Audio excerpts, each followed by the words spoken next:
আসসালামু আলাইকুম গাইস, দেখেন পুরো সারা দেয়া আজকে গিয়েছিলাম এক বিলের ধারে কাজে। আশা করবি সারা আবা ওখানে বৃষ্টি আসে, তারপর হঠাৎ কিছু না পাওয়াতে ওখানে এক নার্সারির ভিতরে দেখি ভালো বড় একটা পলিথিন। আমরা সেই পলিথিন উপরে দিয়ে কাজ করছি সারাদিন বৃষ্টির মধ্যে। দেখেন এখানে আশেপাশে কোথাও কোনো বাড়িঘর নাই, একদম বিলের ধারে।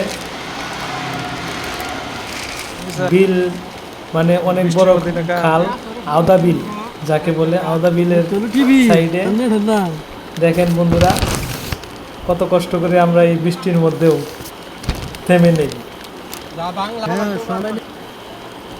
ধন্যবাদ সবাইকে, ভালো থাকবেন সবাই।